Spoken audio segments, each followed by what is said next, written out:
So this worksheet is called From Big to Small and then to Big Again. And in this worksheet, we're going to play with awareness itself, moving from big picture awareness all the way down to the smallest, tiniest little detailed awareness. And in that process of drilling down towards detailed awareness, we'll notice that there's actually a lot of spaciousness in even a singular point of focus.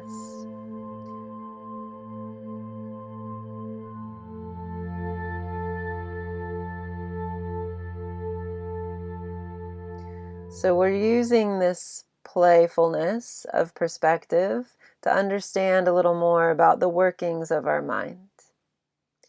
And before we begin, let's check in with awareness of the right here, right now.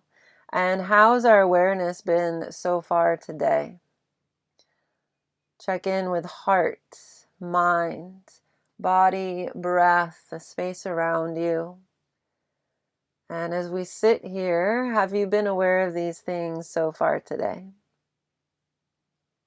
And then what was it about this topic that drew you in from big to small to big? And as we go through this topic, just make a little commitment to notice how it is that you feel. How do you feel in your body? And how do you feel in the mind? Are there emotions that you relate to feelings in the body? Are you applying any positive or negative labels to what it is that we discuss during this topic? Right? Be aware that you're not the only one that feels that way, but then be aware too that your ideas and your thoughts and your feelings around this topic might change as we move through the worksheet. And as we go through this worksheet, be thinking about how you might apply this mindfulness to your everyday life. So from big to small to big again. So we're exploring how our mind works, right? And in particular, how our attention changes when we move from the big picture down towards a small single point of focus. Mindfulness is all about staying present and staying aware. And we can do this on a grand scale. For example, if we're talking about time, we can be aware that it's morning instead of the night, right? And we can do this on a small and very detailed scale. We could be aware of this one particular fraction of a second, or even the part of the fraction of the second.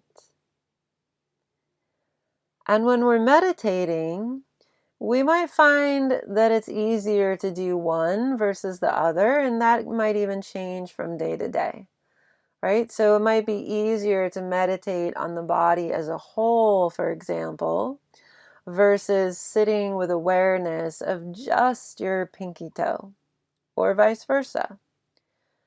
So playing with attention and awareness in this way can build our capacity for mindfulness, and it also teaches us more about how it is that our mind works. Because as we'll see, as we get closer and closer down towards a single point of focus, that single point becomes more difficult to find. Even the tiniest of objects, if we were to drill down to a single atom, that atom could still be broken down into parts, and it goes on and on and on. So from turning from the big picture all the way down to the smallest one, we all end up with a big picture view again, right? We see the spaciousness in that atom that can continually, infinitely be broken down into the front part and the side part and the back part, right? So then we begin to realize that things don't actually exist the way that we think that they do. And everything is dependent upon our minds.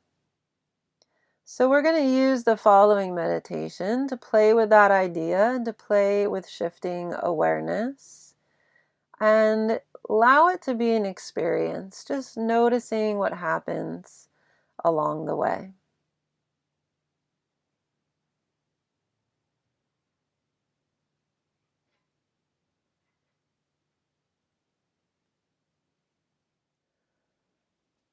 So find a comfortable and quiet place to take a seat.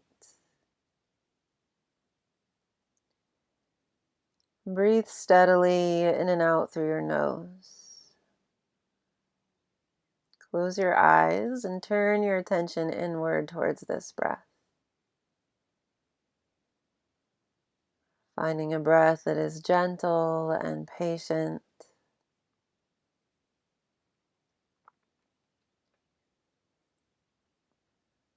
And notice this breath at a gross level, on a grand scale.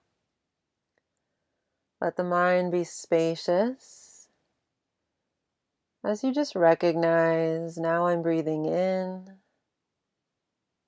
now I'm breathing out.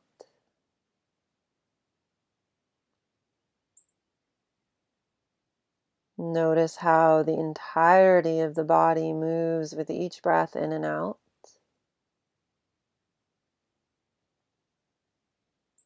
The body breathing itself. The whole body maybe feeling a little lift of inhale breath, a release with breath out.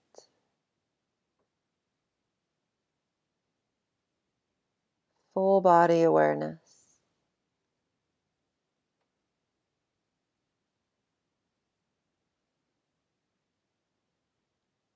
And then as you're ready, draw your attention and your awareness to the movement of breath only as it moves through the nose.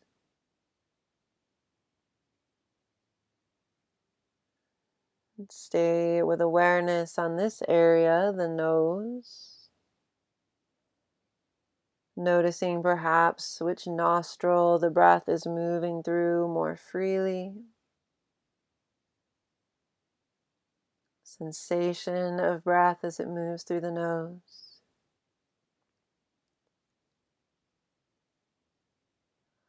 Maybe there's a smell to the breath or a sound as it moves through the nose.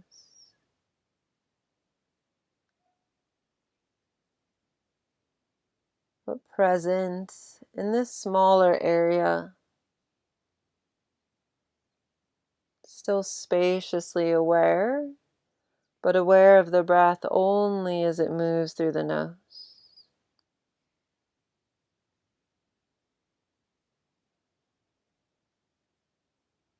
And then we'll zero in even further on the one small part of the nose where it is that you notice the breath the most.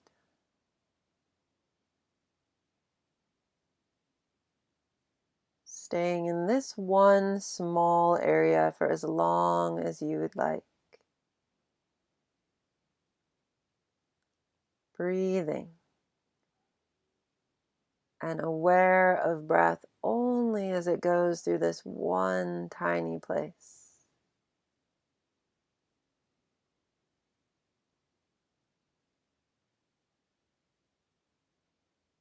And then, could you zero in even further? Could you hold attention to an even smaller area? Would it be possible, for example, to feel breath, be aware of breath as it moved past one single nose hair?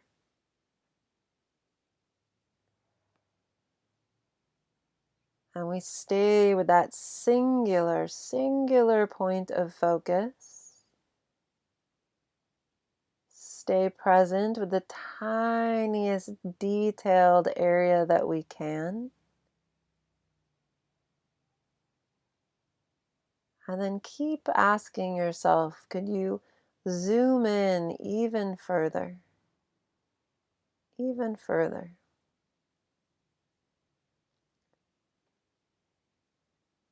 Recognizing all of the spaciousness and all the detail that you might be able to notice about that one tiny space.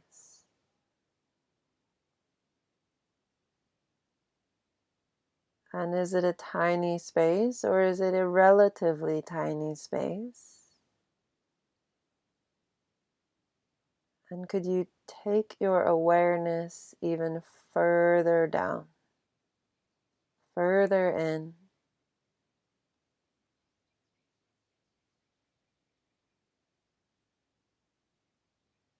Still aware of breath, unaware of the spaciousness in what appears to be a singular point of focus.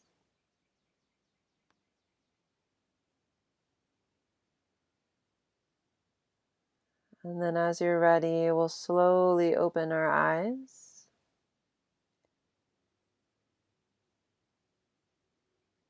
And take some time here to review what it is that we noticed. So as you go through these questions, feel free to hit pause whenever you'd like for further contemplation or to take more time writing things down. But begin by describing your experience with the meditation in general. Meditating on the breath.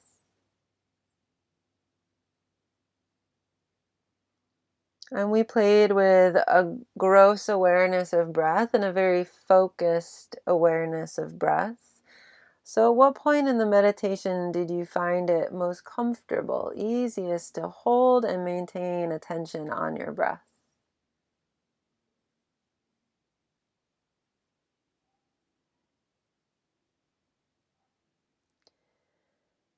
And as your attention narrowed towards a smaller point of focus, did the focusing become easier or did it become more challenging? Just today, just reviewing today's meditation. And as attention turned towards a more detailed point of focus, could you see how attention could keep going infinitely down into further and further detail? Or did you feel like there was an end point to how far you could go when it came to drilling down into the detail?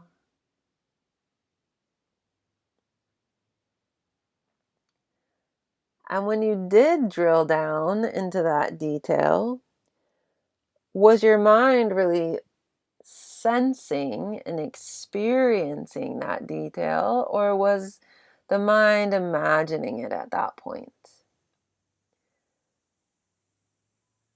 And what would even be the difference between the two? Is there a difference between the two?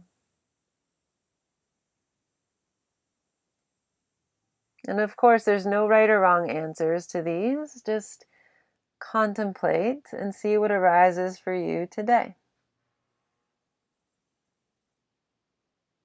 What does it mean to you when we say rest in the spaciousness of detail?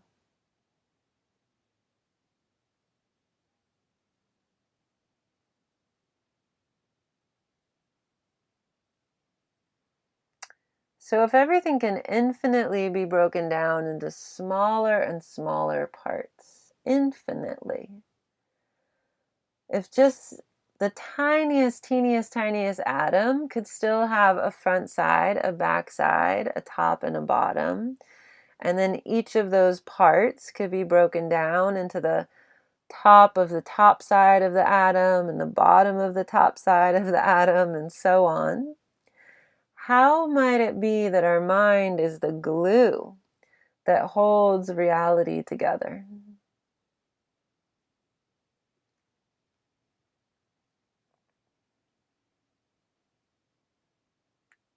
And how is it that we see things? Do we see things as they are, or do we see things as we are?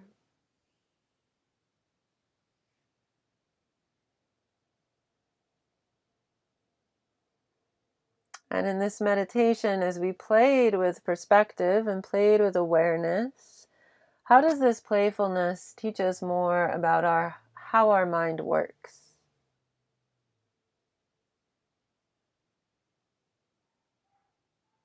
And then how is this particular meditation, or learning how your mind works, how is that of benefit to you outside of the practice, outside of the meditation?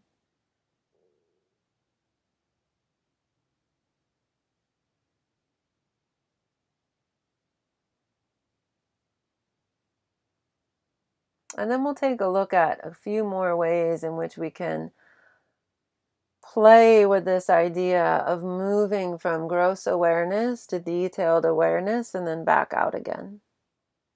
We can do this using the body, right?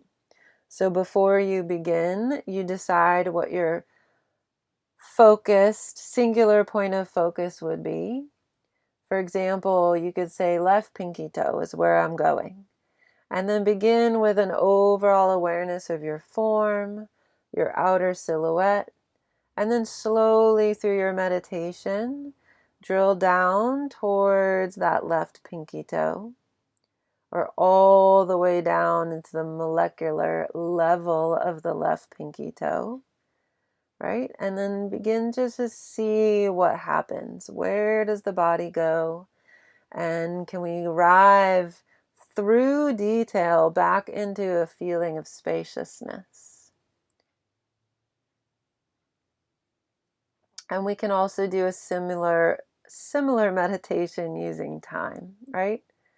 So on some other day, try this using time, right? We can begin real big by taking note of what year it is, what season we're in, then shift to the month, the day, the time of day, all the way down towards awareness of a singular fraction of a second, right? A singular point of time.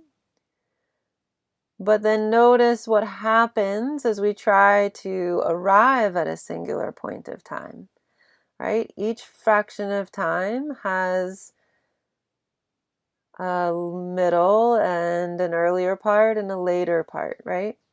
So when we get down to this place where the mind begins to get confused, we can open back up again into a feeling of spaciousness and then rest there. So we can play with this big to small to big again in several different ways.